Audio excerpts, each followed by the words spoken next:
Well, welcome. Welcome to Good Friday. Before we do anything else, I know it's a Friday night. Some of us have been at work and everything, and I think it's good just to do what we even do on Sundays, which is just to take that breath, just to still ourselves here as we come in for the moment of Good Friday. Jesus, would your Spirit speak to us tonight? Would you meet us here in a special way? Would you meet us? Would you meet us as we come to the foot of your cross? Would you meet us as we come on the agony side of Easter? Would you love on us, Jesus? Amen. Well, welcome again to Good Friday. Tonight is not meant to be done in anticipation of Easter. It's not meant to be done like we do Advent, where we anticipate Christmas coming. We have music playing, I don't know. Oh, well. Anyway, in Advent, there's the pregnant waiting for Christmas. But in Good Friday, there's a sudden drop into suffering and into grieving without resolution. This is the time that we come to mark the crucifixion of God, and we bring our hearts to the foot of the cross. The challenge of Good Friday is that it's best taken as something we join into. Good Friday is something that's meant to be experienced. And so we slow down for the experience of Good Friday. And the challenge for us tonight is to immerse ourselves in it. But we keep in mind that as we come to the crucifixion, we're not coming to the Mel Gibson gospel of gore tonight. While Jesus did suffer great physical injury and death, he did not physically suffer worse than the physical tortures and deaths that others have suffered. Jesus' death was not part of a physical suffering competition. In fact, Jesus mercifully dies before the two on either side of him. He's not left to languish on, and history records worse accounts of physical torture and physical death than what we find in Jesus. The bottom line of the biblical accounts of Jesus' death, they run counter to a focus on what happened to him physically. They care about what happens spiritually, what happens emotionally with us, with the crucifixion of Jesus. They don't magnify his physical torments, and they don't claim that his physical suffering is worse than anyone else's. So we don't come annually to Jesus' crucifixion on Good Friday to have our stomachs turned by gruesome detail. We come to the crucifixion on Good Friday for the dynamics of who is on the cross, who is left at the foot of the cross, and what does it mean for us. With that focus, we come to Good Friday to bring our hearts to the full picture of Easter. We will mark Easter this Sunday, I promise. But tonight, we push it out of our mind. Because Easter is the resolution, but Good Friday is the waiting. Good Friday is the suffering. While we may always take a bit of a different perspective each Good Friday, the facts that mark this day never change. Jesus never becomes He-Man and picks up his sword and goes ballistic on the Romans. Every year that we reopen the crucifixion story, Jesus dies. And a small group of bewildered people who don't know a miracle is coming are left without answers at the foot of the cross. They're left watching their hope die,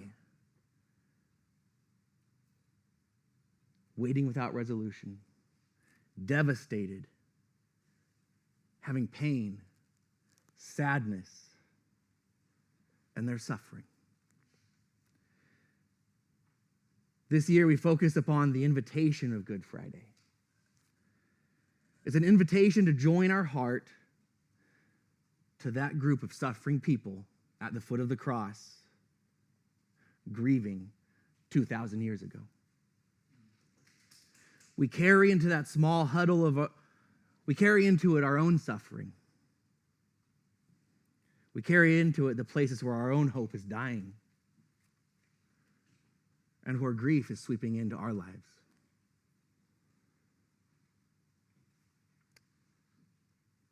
We're invited on Good Friday to consider, what is it that you are carrying into that small group at the foot of the cross tonight? Are you carrying loss? Are you carrying insult, injury, sickness, death, hopelessness? What is running in your life that's unresolved that you bring to the group at the foot of the cross? I invite you to grab onto the thing that comes to mind and hold on to it tonight. Hold it in your heart. Begin to see what comes to mind that unifies you with the others who felt left abandoned at the foot of the cross. Tears may come tonight, but that's okay. I invite you to refuse to run from the discomfort, just as a select few refused to run 2,000 years ago. They sat in the experience of Good Friday, full of its emotion, full of its devastation. Too often, the church at large, it zips past the discomfort of tonight, and they move right on to the resolution of Easter. And it's great to celebrate when things work themselves out. But it misses that for so many of us, in so many areas, things have yet to work themselves out. If we'll pause at the cross on Good Friday,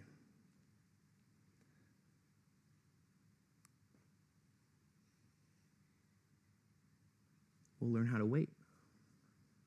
We'll learn how to grieve.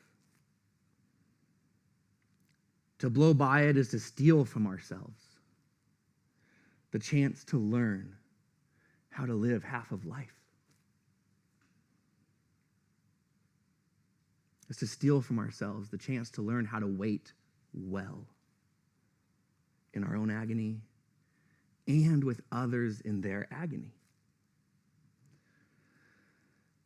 I don't know about you, but I've known many people who are so obsessed with pushing for the resolution, pushing for the miracle, that they end up being handicapped within the period of waiting, within the period of no answers coming. And time is spent so hard chasing a moment that is as uncertain for us in our suffering as Easter was for those people 2,000 years ago. In the obsessive chase for the unknown moment, precious moments at hand slip through our fingers. Life passes us by if we don't know how to grieve well. Knowing how to grieve well lets us sit with the good and the bad moments of life. Two things happen when we can sit with our hearts at the foot of the cross: to wait well and to grieve well. The first of these two things is that Jesus can begin to speak to us. For those who could not sit in the grief of the cross 2,000 years ago, think about how that impacted them. People who had come over time to hang on Jesus' every word, they missed what he had to say in the pinnacle moment of his life as he was lifted up and glorified. I don't blame them for not being there that night. It's hard to sit in raw moments. It's hard to sit in unresolved places of our life. I've come to know the value of raw moments, and still I can't do it at times. So I don't blame them. But because of the struggle that is held in those raw moments at the foot of crosses, and in our own lives, it is excellent to take one night a year and to come as a community on Good Friday and practice sitting in it. And to see that we're sitting in it and we're not alone. 2,000 years ago, most of Jesus' followers, they missed the intimacy of his last words because they couldn't sit in the suffering. Only 4 women and a sole male disciple were there to hear what Jesus would spend his last breaths on. If we'll bring our hearts to the foot of the cross tonight, to the place of greatest grief, we can begin to hear God speak to us as he did to those 5 so long ago. And he doesn't speak to us from outside our suffering, but from within it. As Jesus reveals the co-suffering love of God. Jesus' suffering on the cross was not just his own. Jesus' suffering on the cross was his mother's suffering. Jesus' suffering on the cross was his disciple John's suffering. And it was a suffering of all who actually abandoned him that night. Because Jesus' suffering was their suffering. And they couldn't sit in it. On his cross, Jesus revealed a God who is upon all the crosses throughout time, no matter what they actually look like. Dorothy Sowell put it this way: Jesus continues to die before our eyes. His death has not ended. He suffers wherever people are tormented. Jesus places himself with us upon the crosses of our own suffering. Our co-suffering God will not let us suffer alone. So our crosses always become Jesus' cross. Our suffering is his suffering, and his suffering becomes our suffering. He places himself upon all of our crosses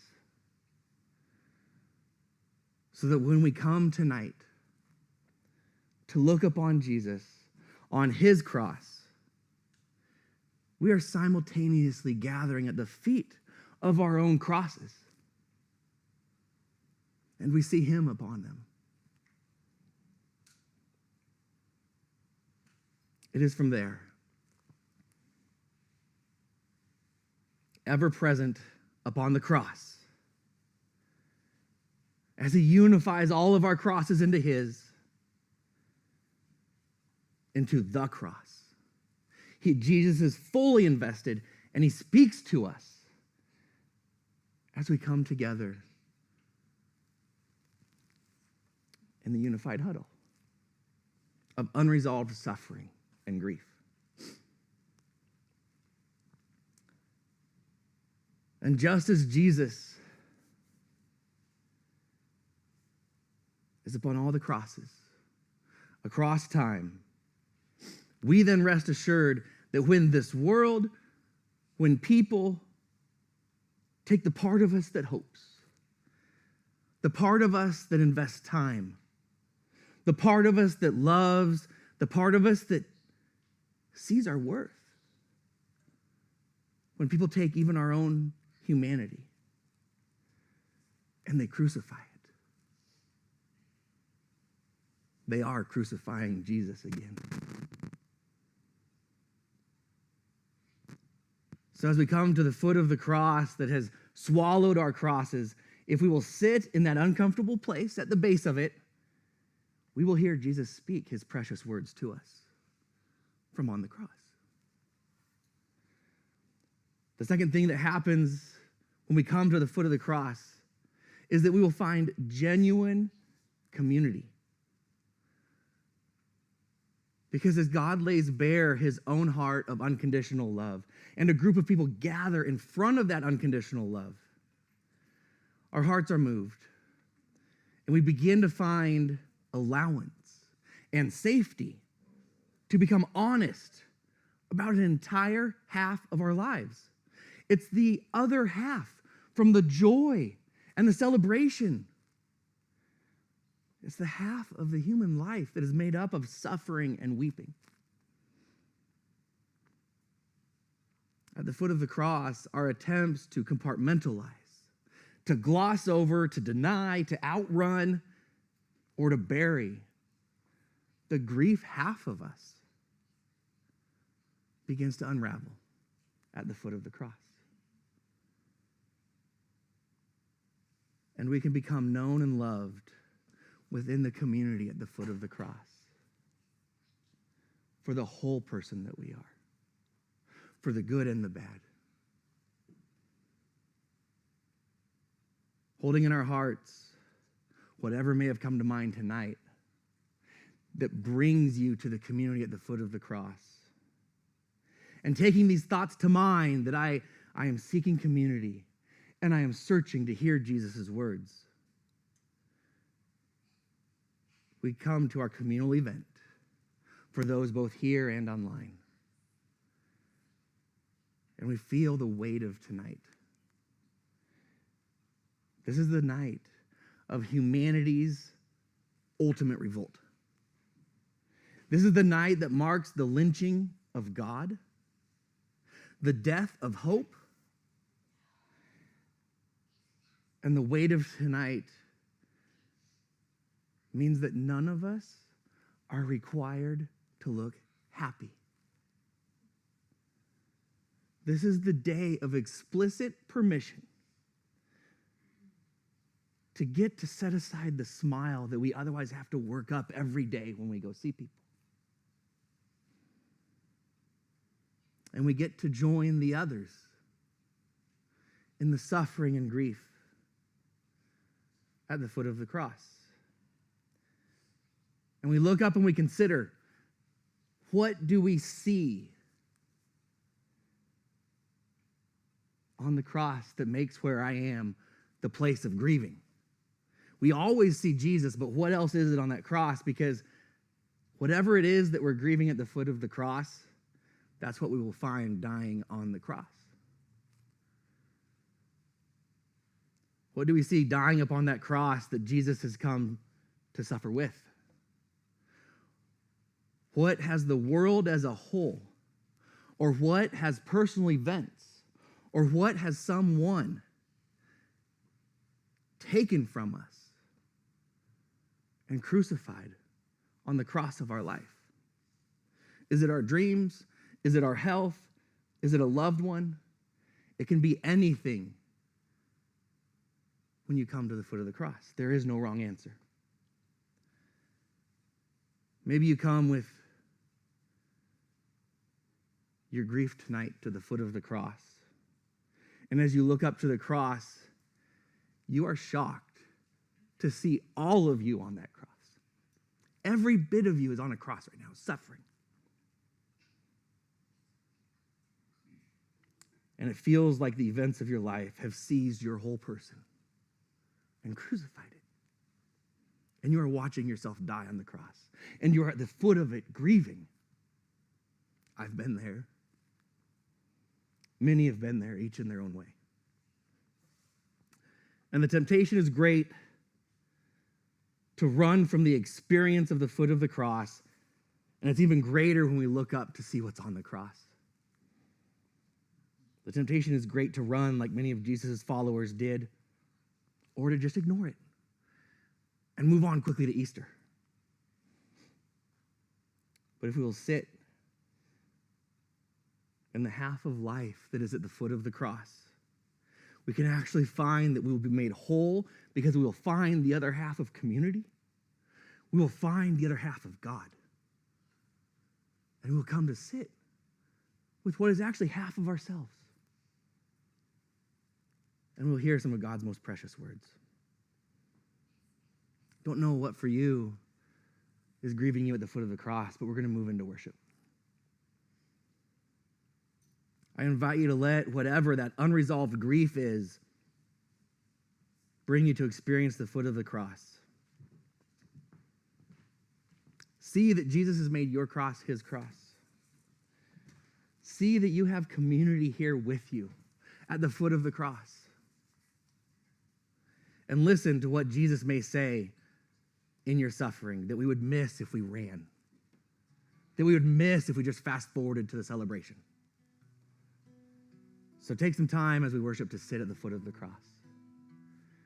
In the confusion, in unresolved suffering, in agony, in grief of whatever you have in your life right now. Let's sit at the foot of the cross and worship.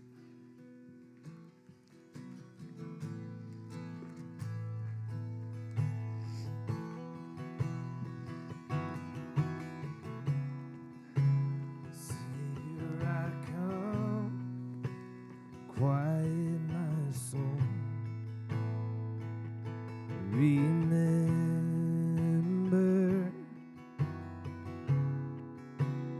redemption's hill, your blood was spilled,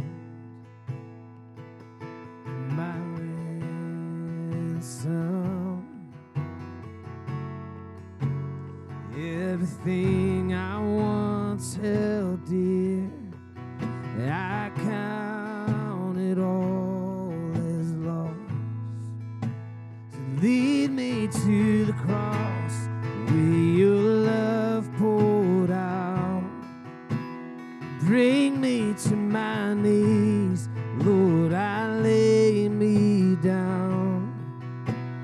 Rid me of myself, I belong to you. Lead me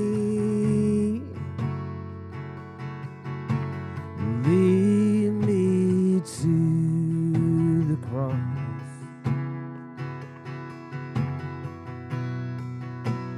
Lead me to the cross.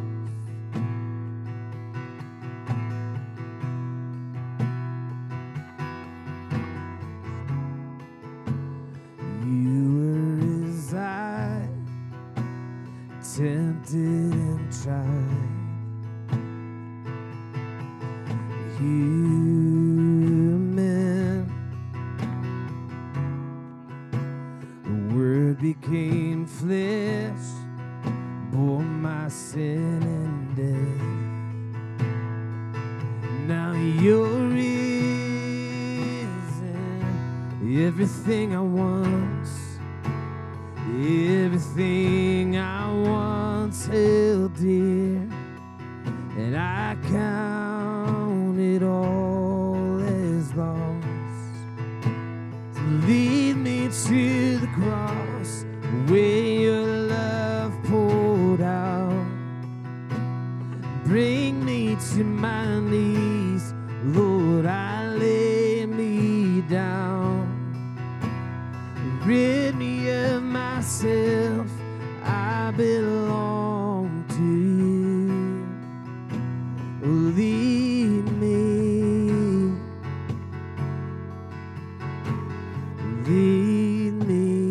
to the cross.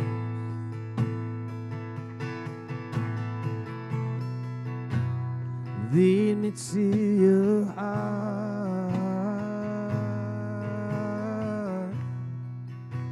Lead me to your heart.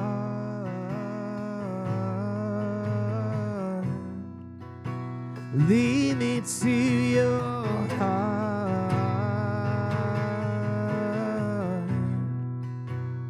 Lead me to your heart.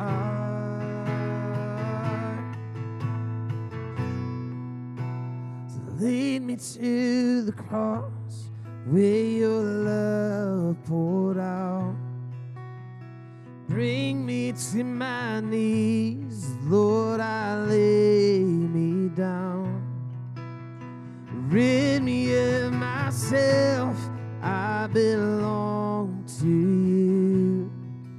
No, lead me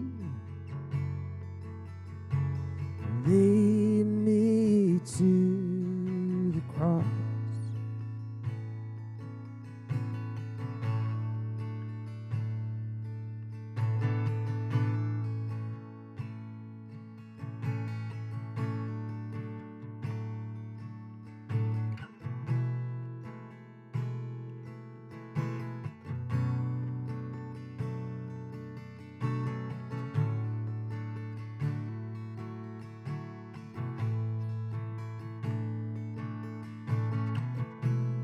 Worthy is the Lamb who was slain. Holy, holy is he. Sing a new song to him who sits on heaven's mercy seat. We sing. Holy, holy, holy is the Lord God Almighty, who was and is to come. With all creation I sing praise to the King of Kings. But you are my everything, and I will adore you. I adore you.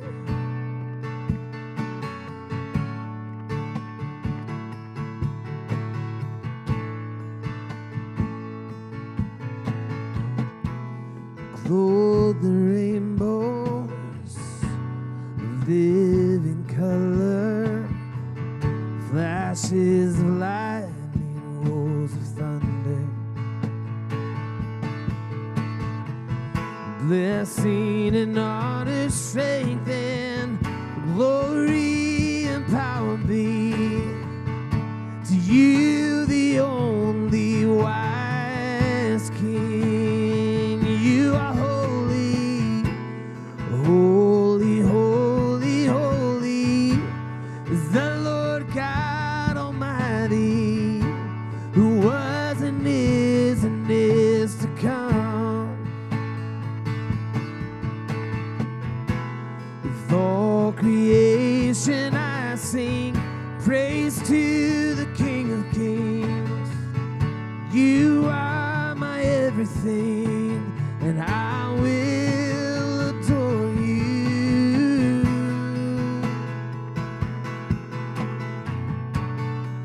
You are my everything.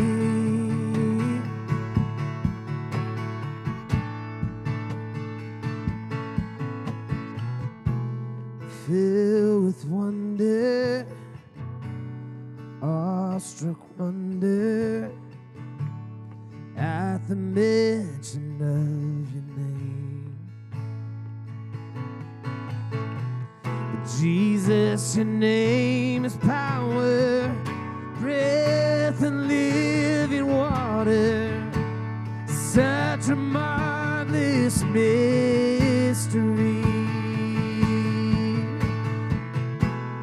Holy, holy, holy is the Lord God Almighty, who was and is to come. With all creation I sing praise to the King of Kings. But you are my everything, and I will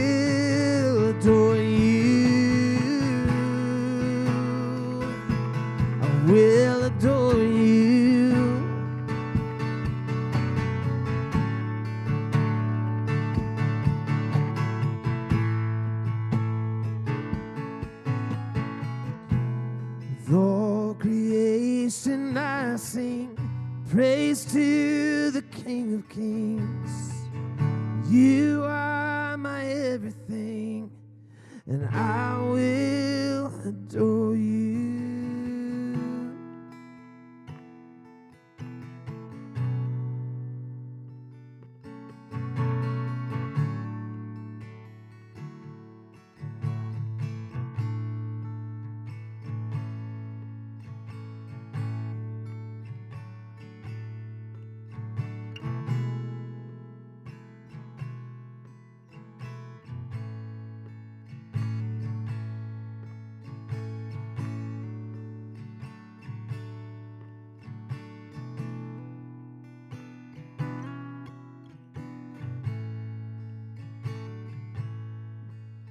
On a hill far away stood an old rugged cross, the emblem of suffering and shame.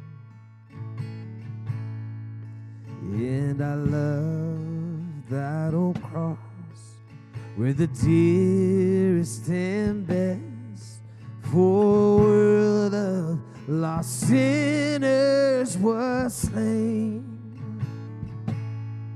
So I'll cherish the old rugged cross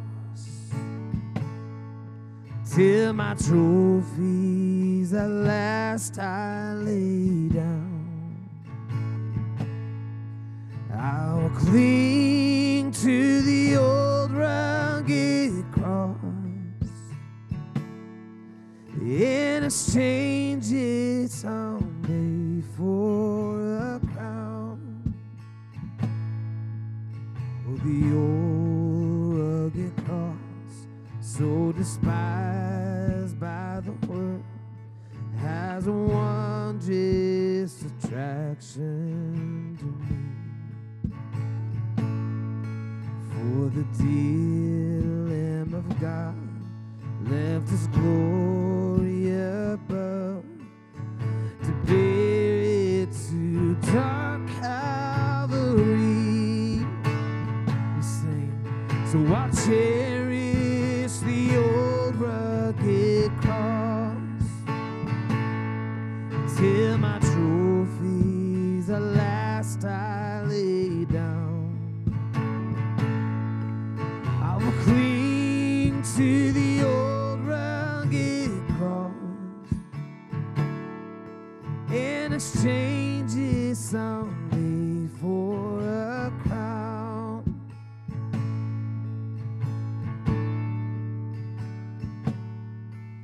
In the old rugged cross, stained with blood so divine, a wondrous beauty I see. For 'twas on that old cross Jesus suffered and died to pardon and sanctify me. So I'll cherish the old rugged cross till my trophies at last I lay down. I will cling to the old rugged cross and exchange it someday for a crown.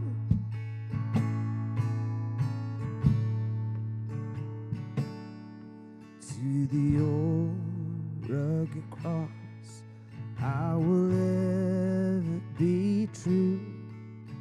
Its shame and reproach gladly bear. Then he'll call me someday to my home far away, where his glory forever I'll share. So I'll cherish the old rugged cross till my trophies trophies at last I lay down. I will cling to the old rugged cross in exchange it someday for a crown. I will cling to the old rugged cross in exchange it someday for a crown.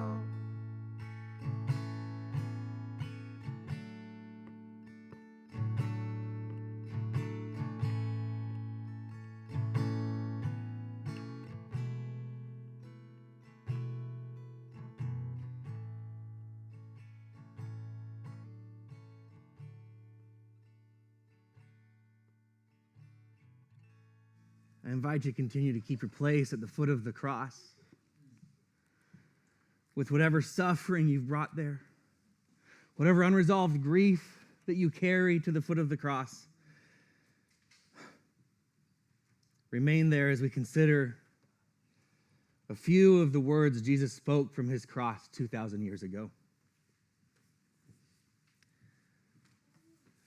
Father, forgive them, for they don't know what they're doing. Foremost, these are the words that saved the world. At the cross, the world sinned its sins onto Jesus, Emmanuel, God with us. And Jesus shows us a God who absorbs the sin and recycles it into forgiveness. These words are often taken to refer to those who are actively crucifying Jesus, the Romans, the Jews, those who oppressed Jesus then. But as Jesus is lifted up on the cross, and then as he looks down to see how many have left him as they fled at his arrest. Out of my own experience, I consider if it would be harder for me to forgive my opponents who are sadly acting as expected, or to forgive those in whom I invested so much love, so much time. And in my crucial moment, they have abandoned me. They have betrayed the relationship that we supposedly had. I consider that for me, it's been not so hard to work to forgive those who treated me as I generally expected they would. But it's been hardest to forgive those who weren't supposed to betray me. It's been harder for me to forgive the ones who were supposed to have my back and care about me than it's been to forgive the ones who were shooting at me. But I believe that as Jesus is raised up and he looks down to see that he can now count his loyal followers on a single pierced hand. Thank you. His unconditional love speaks forgiveness. His unconditional love speaks forgiveness to his most beloved followers of yesterday who were not with him that day. That is how great our God's forgiveness is.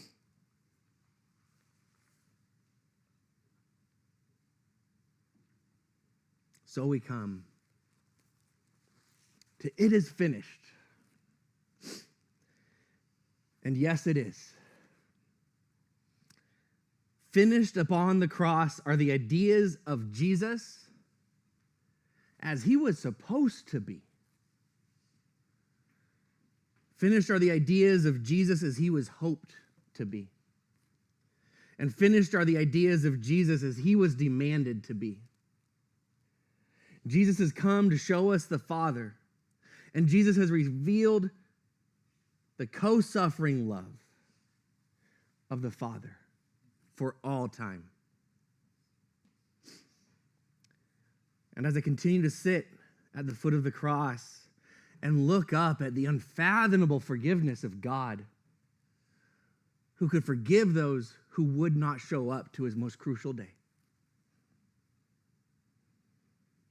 the words, "It is finished," are proclaimed time and again to me as my misconceptions of Jesus continue to be finished off,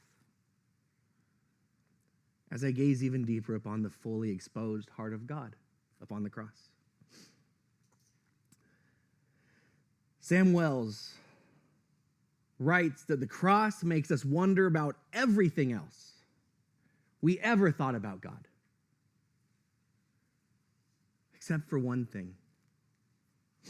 One thing is made utterly clear.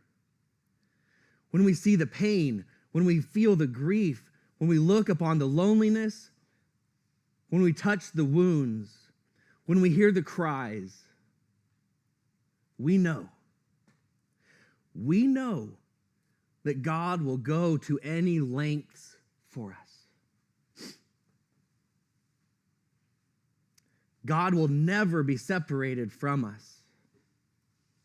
That loving us is written into God's DNA. That there's no part of God that has any desire to be, except to be with us. That Jesus is the embodiment of the way God's destiny is wrapped up in us forever. Any other notion of God, any other speculation about God's wishes, any other idea about what lies at the heart of God is gone in Jesus on the cross. It is over. It is dispelled. It is finished. So it is finished.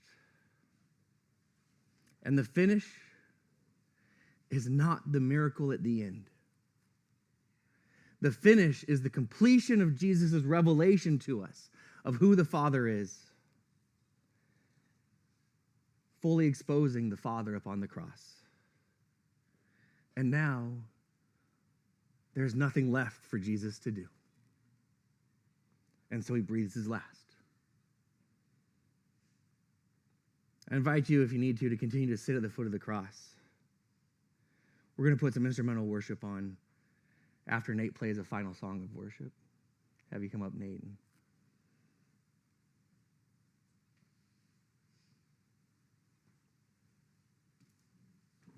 A group 2,000 years ago had to finally walk away from the foot of the cross with no answer.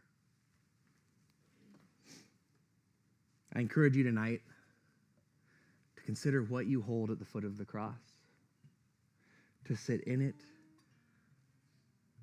and to not walk away too quickly. Hang around as needed. We'll put more music on after Nate finishes this last song. For those who are ready to head out, if you want to talk, please head to the other side of the church and leave this area for those who still need to sit at the foot of the cross. To this point, you have just taken 45 minutes and you have practiced sitting in grief and suffering and taking time at the foot of the cross in unresolved issues in your own life. And you have been here as a community to spend 45 minutes together in that. Please stay at the foot of the cross for however much longer you need tonight.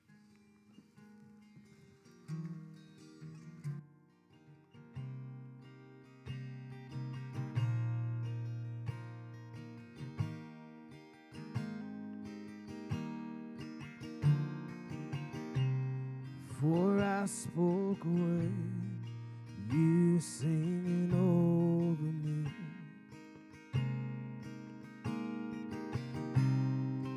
You have been so, so good to me.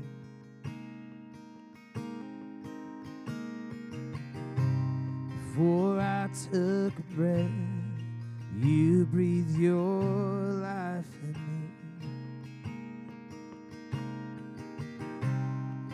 me. You have been so, so kind to me. Know the overwhelming, never-ending, reckless love of God. Oh, it chases me down, fights till I'm found. Leaves the 99. I couldn't earn it, I don't deserve it. Still, you give yourself away. Oh, the overwhelming, never-ending, reckless love of God.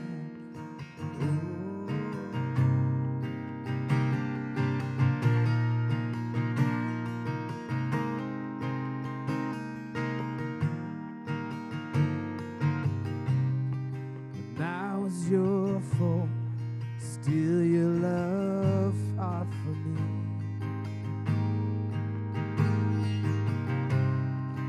You have been so, so good to me.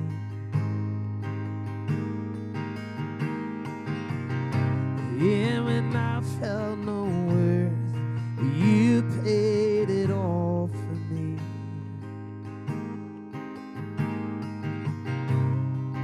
You have been so, so kind to me. Oh, the overwhelming, never-ending, reckless love of God.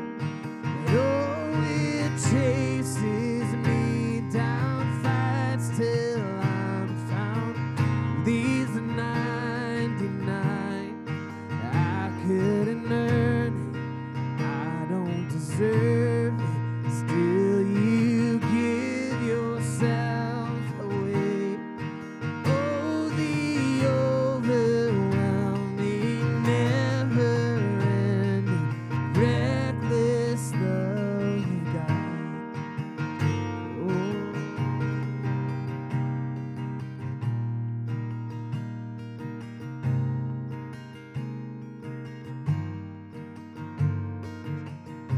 There's no shadow you will light.